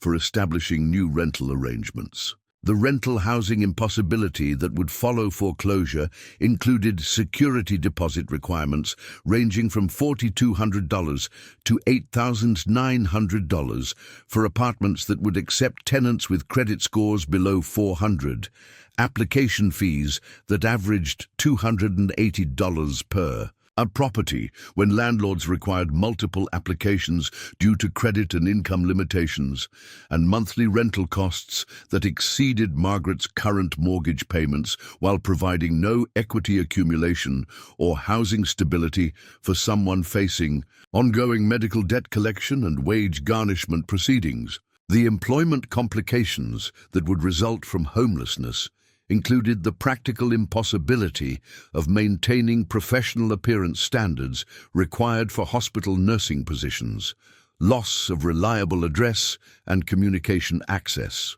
that employers required for scheduling and emergency contact, and potential transportation problems that could eliminate Margaret's ability to maintain consistent work attendance during the winter months when emergency shelter systems operated at capacity and provided no guaranteed daily access. The final family intervention that Patricia and Michael organized on October 14th included an emotional confrontation at Margaret's home, where they presented a detailed analysis of her financial situation and demanded that she commit to avoiding the tax auction in favor of immediate bankruptcy filing that would preserve her eligibility for emergency housing assistance and debt counseling services. The family meeting that consumed 3 hours on the evening before the auction included tearful appeals, practical calculations, and frustrated arguments about Margaret's responsibility to make rational decisions rather than pursuing desperate gambles that would worsen her circumstances while creating additional stress during her grief recovery period. Patricia's financial analysis that she presented during the family meeting included detailed calculations showing that the minimum costs for achieving basic environmental compliance on the Spotsylvania property would consume Margaret's entire lifetime earning potential, while providing no realistic prospect for income generation or property appreciation that could offset remediation expenses. The spreadsheet analysis that Patricia had prepared included environmental cleanup costs of $440,000, regulatory compliance expenses of $89,000, infrastructure development costs of $156,000, and ongoing monitoring obligations that would require $18,000 to $24,000 annually for perpetual environmental management and reporting requirements. The alternative financial strategy that Patricia proposed included immediate Chapter 7 bankruptcy filing that would discharge most of Margaret's medical debt while preserving her employment and professional nursing license, followed by rental housing in a lower-cost area where her nursing salary would provide adequate income for debt-free living and gradual rebuilding of financial stability. The practical timeline that Patricia outlined included bankruptcy completion within 6 months, relocation to rural Virginia where nursing positions offered comparable salaries but significantly lower living costs, and gradual reconstruction of credit standing that could provide housing stability and retirement security within 10 to 15 years. Michael's engineering perspective on the property investment focused on the technical impossibility of successful environmental remediation by inexperienced property owners attempting to manage complex regulatory requirements and specialized contractor coordination while working full-time in demanding healthcare positions. Michael's analysis emphasized that contaminated property cleanup required project management expertise, regulatory knowledge, and financial reserves that exceeded the capabilities of individual owners, while successful remediation typically required 2 to 4 years of consistent effort and substantial cost overruns that made initial budget projections meaningless for planning purposes. The emotional appeals that both siblings made during the final family meeting included reminders of Thomas's practical approach to financial decisions that had protected their family during previous economic difficulties, Margaret's own historically conservative money management that had built substantial emergency reserves before the medical crisis, and their shared responsibility to honor Thomas's memory by making decisions that would preserve rather than destroy Margaret's long-term security and well-being. Patricia's tearful plea included the reminder that Thomas would never forgive us if we let you destroy yourself chasing impossible dreams when practical solutions could provide real security and peace during your grief recovery.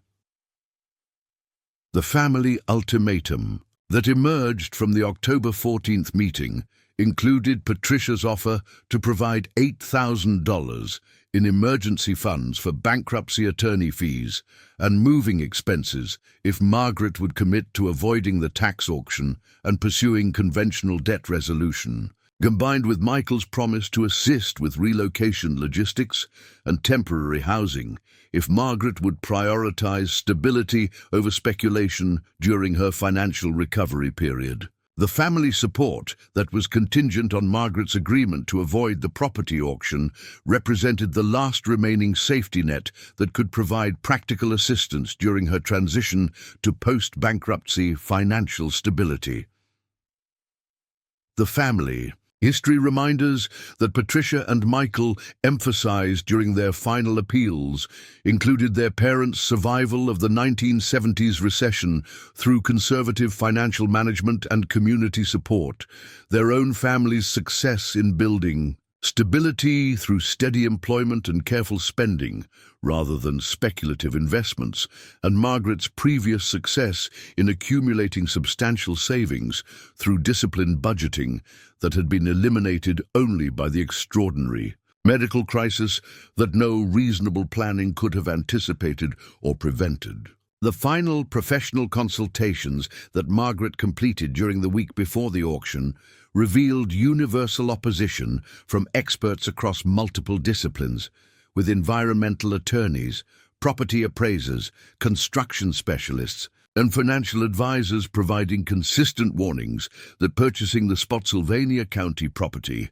would represent financial suicide for someone in Margaret's circumstances. The professional consensus that emerged from 6 different expert consultations was that the property's environmental liabilities and regulatory complications made ownership economically catastrophic for individual buyers, regardless of their financial capacity or development experience. The environmental law consultation that Margaret completed on October 11th with attorney Sarah Martinez from Richmond Environmental Council included detailed analysis of Virginia's environmental liability statutes, which impose unlimited personal responsibility for contamination cleanup, regardless of the property owner's financial capacity or knowledge of pollution problems at the time of purchase. Martinez's legal analysis emphasized that environmental liability couldn't be discharged through bankruptcy proceedings and would follow Margaret for the remainder of her life, creating potential financial obligations that could exceed $800,000, while providing no legal protection against regulatory enforcement actions or third-party liability claims from neighboring property owners affected by groundwater contamination. The insurance consultation that Margaret arranged with specialist broker Thomas Wright from Virginia Environmental Insurance Services revealed that comprehensive coverage for the Spotsylvania property would cost $42,000 to $67,000 annually, while excluding coverage for pre-existing contamination, groundwater pollution, and regulatory compliance costs that represented the most significant financial risks associated with property ownership. Wright's analysis of available insurance options showed that even maximum coverage would provide protection for less than 20% of the potential liabilities that Margaret would face as property owner,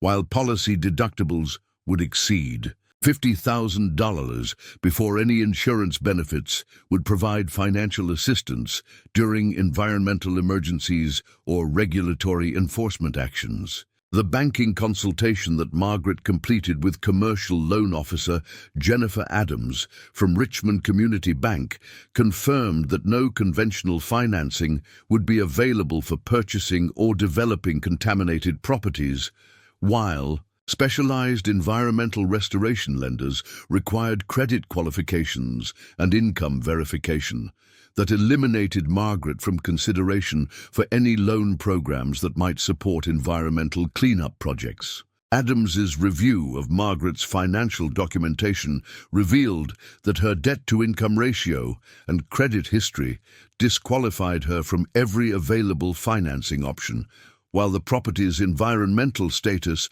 made it ineligible for conventional mortgage lending regardless of the buyer's creditworthiness or down payment capacity. The real estate market analysis that Margaret commissioned from commercial appraiser David Kim from Fredericksburg Property Valuations confirmed that contaminated rural properties in Virginia had no established resale market, while comparable sales data showed that even successfully remediated properties had failed to recover cleanup costs through appreciation or income generation. Kim's comprehensive market study revealed that properties similar to the Spotsylvania parcel had remained unsold for years when listed at realistic prices, while properties that had been purchased by inexperienced investors had typically resulted in foreclosure when cleanup costs exceeded owner resources and regulatory compliance proved more expensive than initially projected. The construction cost analysis that Margaret obtained from environmental remediation contractor Michael Rodriguez from Virginia Environmental Solutions estimated that basic contamination cleanup would require $380,000 to $520,000 for initial remediation, followed by ongoing monitoring and maintenance costs that would average $22,000 annually for 15 to 20 years after primary cleanup was completed. Rodriguez's detailed project timeline showed that environmental compliance would require 18 to 30 months for completion, assuming no delays for regulatory approvals or discovery of additional contamination problems that were common in properties with decades of environmental neglect and improper waste disposal practices. The business development consultation that Margaret arranged with Small Business Administration counselor Lisa Park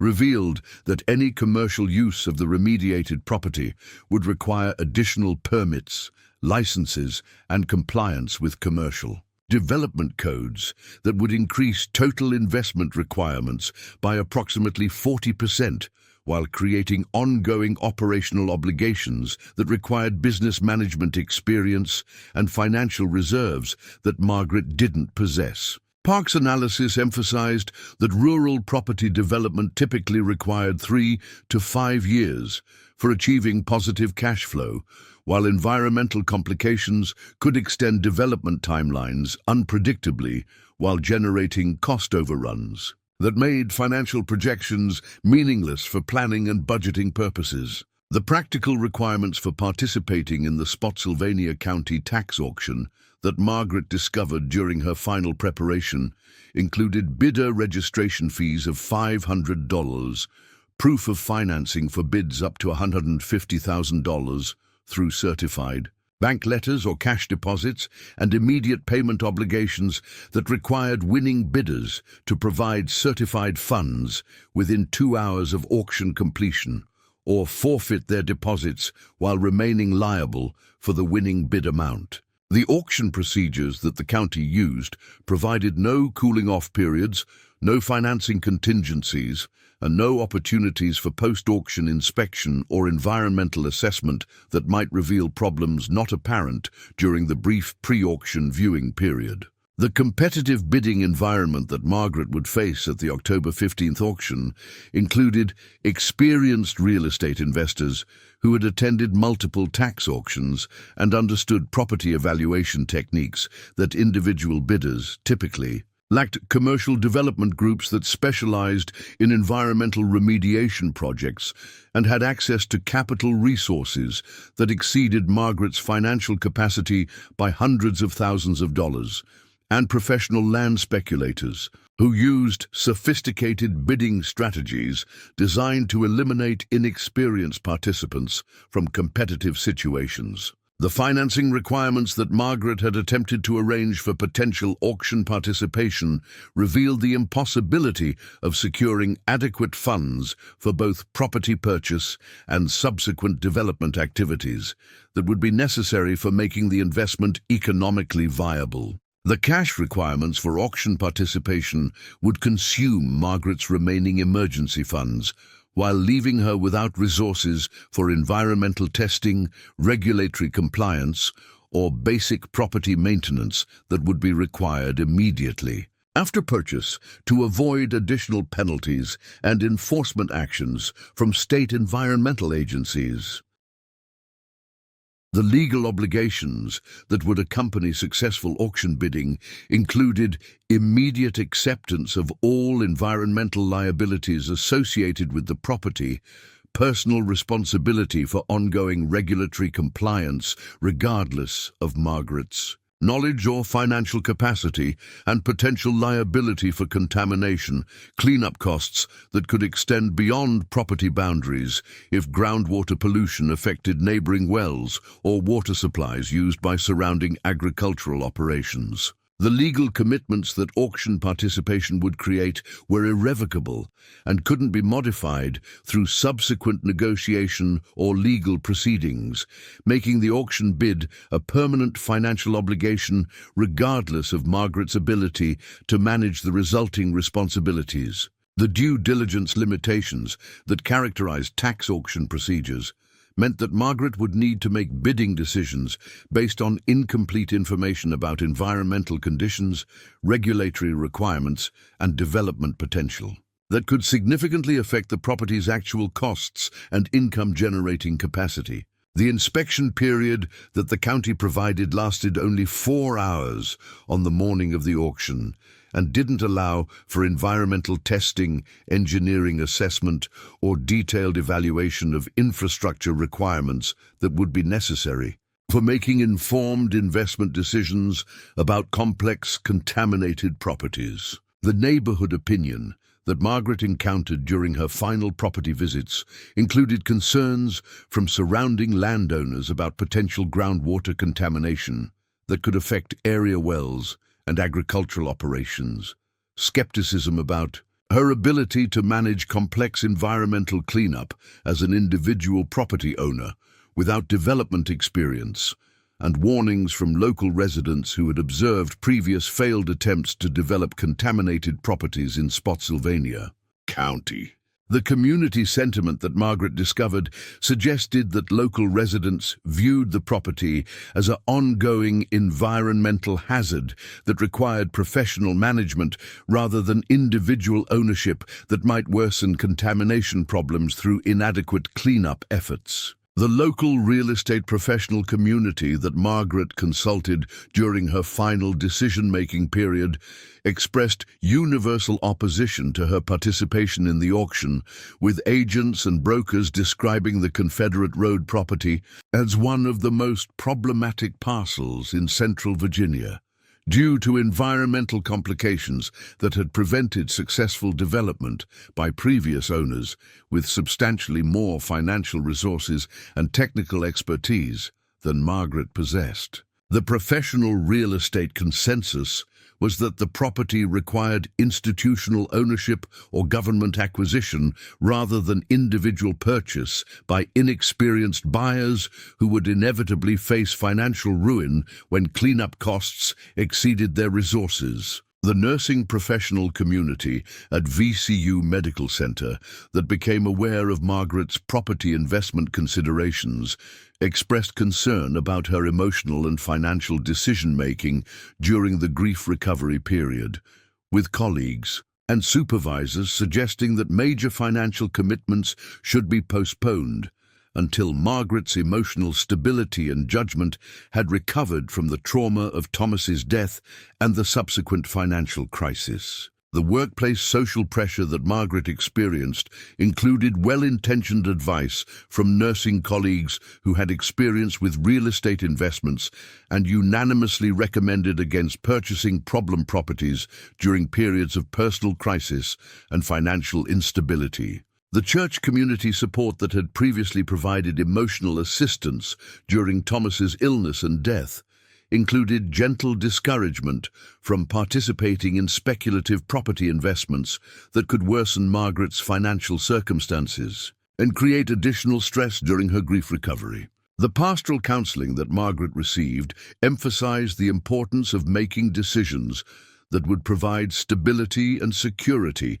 rather than additional uncertainty during a period when emotional healing required reduced stress and simplified Financial obligations that allowed focus on personal recovery and professional stability. The financial calculation that ultimately drove Margaret's decision-making process was the mathematical impossibility of her current situation providing any pathway to survival, let alone stability, while the property auction represented the only opportunity she had encountered that might provide some form of financial relief, despite its obvious risks and probable failure. The comparison analysis that Margaret completed during her final decision-making period showed that guaranteed bankruptcy and foreclosure through conventional debt resolution would result in homelessness and financial destruction that was mathematically certain, while property purchase provided at least some possibility of unexpected positive outcomes, even though rational analysis suggested that such outcomes were extremely unlikely. The survival timeline that Margaret's current financial trajectory provided included foreclosure completion by November 30th, bankruptcy filing requirements by December 15th to preserve any remaining assets, and homelessness by January 1st, when rental housing would become impossible due to credit destruction and employment complications, resulting from lack of stable address and communication access. The conventional debt resolution timeline that Margaret's family and professional advisors recommended would result in complete financial destruction within 90 days, while providing no opportunities for income generation or asset preservation that could support future stability or independence. The property investment risk analysis that Margaret conducted during her final decision-making period revealed that even complete failure of environmental remediation and total loss of the auction purchase price would result in financial circumstances that were only marginally worse than the guaranteed outcomes of conventional bankruptcy proceedings. The downside risk comparison showed that property purchase failure would accelerate her financial destruction by approximately 60 to 90 days, while providing some possibility of extraordinary positive outcomes that conventional debt resolution couldn't offer under any circumstances. The upside potential analysis that Margaret reluctantly acknowledged included the remote possibility that property development could generate income streams that would address her debt obligations, the unlikely chance that historical or archaeological features might have commercial or academic value that could offset environmental costs, and the extremely improbable scenario that environmental cleanup might reveal mineral rights or other valuable features that weren't apparent from surface. Inspection and documentation review. The positive outcome probabilities that Margaret estimated were less than 5%, but represented the only mathematical pathway she could identify that might provide survival and stability for someone facing her combination of overwhelming debt and limited income potential. The decision matrix that Margaret created during her final analysis included comparison of certain negative outcomes through conventional debt resolution against probable negative outcomes through property purchase, with the determining factor being that property investment provided some mathematical possibility of positive results, while conventional approaches provided absolute certainty of financial destruction and homelessness. The risk-reward calculation that ultimately influenced Margaret's decision was that she had nothing remaining to lose through speculative property investment, while conventional financial advice would guarantee the elimination of her remaining assets and housing security without providing any opportunity for recovery or improvement. The memory consideration that played an increasingly important role in Margaret's decision-making process included her recollection of Thomas's own willingness to take calculated risks during their early marriage when conventional employment wasn't sufficient for achieving their financial goals and family security objectives. The historical perspective that Margaret gained from reviewing their shared financial decisions revealed that their most successful investments had been made during periods when conventional wisdom suggested conservative approaches, while their Regrets were typically associated with opportunities they had declined rather than risks they had accepted during challenging financial periods. The Thomas legacy analysis that Margaret conducted included consideration of how her decisions would honor his memory and continue the partnership approach to financial management that had characterized their marriage for over 3 decades. The decision framework that Thomas had used during previous financial challenges emphasized gathering complete information, assessing risks honestly, and making choices that provided the best mathematical probability of achieving family security, even when those choices appeared unconventional or risky to outside observers who didn't understand their complete circumstances. The widow's perspective that Margaret brought to her decision-making process included recognition that her remaining years needed to provide meaning and purpose that extended beyond mere survival, while financial choices should support opportunities for contributing to causes and communities that she and Thomas had valued during their marriage. The legacy consideration that influenced Margaret's thinking included her desire to make decisions that would allow her to continue the charitable giving and community service that had been important to both of them, rather than accepting permanent poverty that would eliminate her ability to help others while providing only basic survival security. The grief counseling insights that Margaret had gained during her therapeutic work included recognition that major life decisions during bereavement should be evaluated based on long-term compatibility with personal values and life purpose, rather than immediate emotional comfort or social approval from family and friends who might not understand the deceased spouse's approach to risk assessment and financial planning. The therapeutic perspective that Margaret had developed encouraged making choices that honored the partnership values and decision-making approaches that had characterized her marriage, rather than automatically accepting conventional advice that might be inappropriate for her specific circumstances and objectives. The decision that Margaret reached during the early morning hours of October 15, 2024, was based on her recognition that participating in the Spotsylvania County tax auction represented her only remaining opportunity to avoid guaranteed financial destruction while potentially creating circumstances that could provide long-term stability and security despite the overwhelming probability of failure and additional complications. The choice between certain bankruptcy through conventional debt resolution and probable bankruptcy through property investment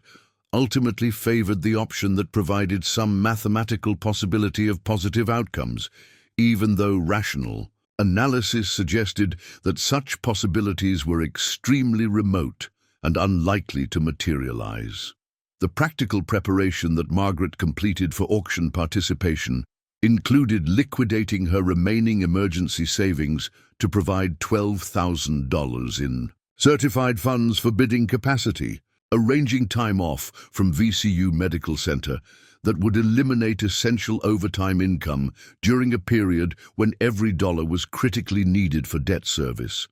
and accepting the family relationship consequences that would result from making a decision that every relative had explicitly opposed through emotional appeals and practical analysis. The personal sacrifices that auction participation required included potential permanent damage to family relationships that had previously provided emotional support during her grief recovery. The bidding strategy that Margaret developed during her final preparation was based on her recognition that she could afford to bid only up to $1,100 while preserving minimal emergency funds for immediate post-auction obligations, making it unlikely that she could successfully compete against experienced investors and development groups that had access to substantially larger financial resources and bidding experience. The competitive disadvantage that Margaret faced at the auction made successful property acquisition improbable.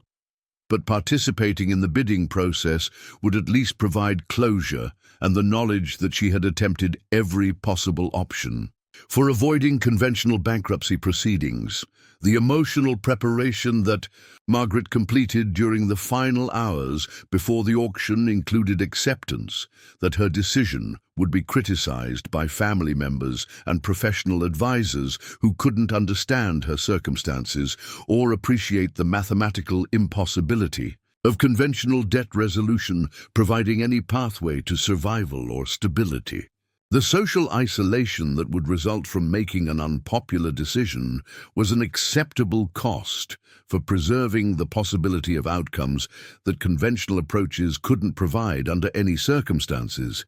even though success remained extremely unlikely and failure would accelerate rather than prevent her financial destruction. The prayer and reflection period that Margaret completed during the pre-dawn hours of October 15th included consideration of Thomas's likely perspective on her decision and recognition that he would have supported her choice to pursue the only remaining opportunity for avoiding guaranteed homelessness and financial destruction, even though the probability of success was minimal and the risks were substantial. The spiritual preparation that preceded her final commitment to auction participation included acceptance that outcomes were beyond her control,